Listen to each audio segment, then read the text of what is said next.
Ralph Goodale. I'm the Member of Parliament for Wascana and the Deputy Leader of the Liberal Party of Canada.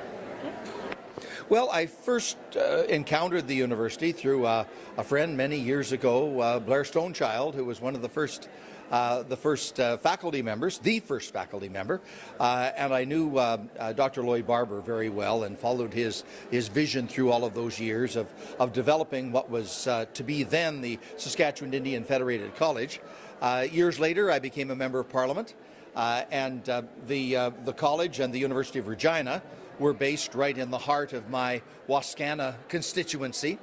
And when I became Minister of Finance, was in 2003, which was just as the new building was going to be built and just as the new name was changed to First Nations University of Canada.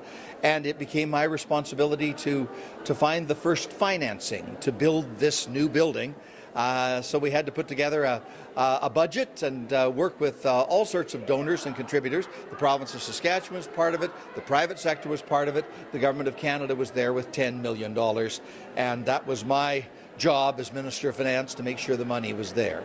The university stands as a monument to the value and the importance of Aboriginal heritage in Canada, and it is part of the foundation for building the dreams of the future. It is so symbolic in pointing toward young people and pointing toward the future on the basis of that Aboriginal foundation, and that is so crucial for Canada. I think of the time when Prince Edward was here to really cut the ribbon on the new building, and then a couple of years later when his mother, the Queen, and Prince Philip were here to celebrate the university in 2005. I think of the time when Prince Charles was here just a couple of years ago, again to acknowledge the importance and the value of First Nations University.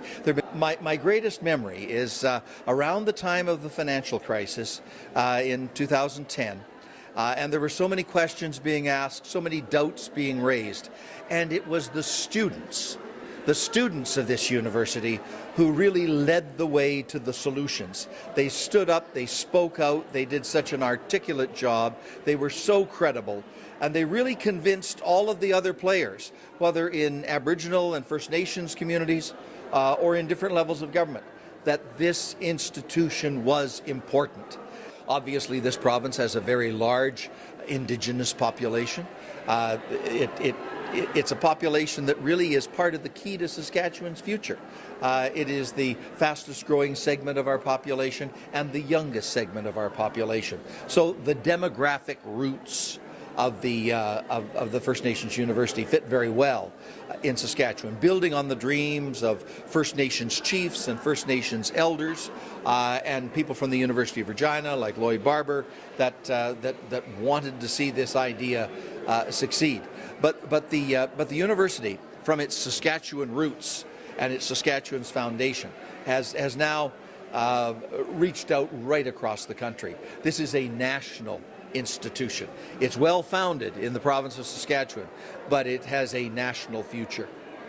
No, I'm just very proud to be here and to help celebrate 10 years in the new building, 10 years with the new name, and many more years than that, going back to the origins of Saskatchewan Indian Federated College back in the 1970s. Congratulations to all of those pioneers, elders, chiefs, veterans, those people who had that vision and were absolutely determined never to let it be lost.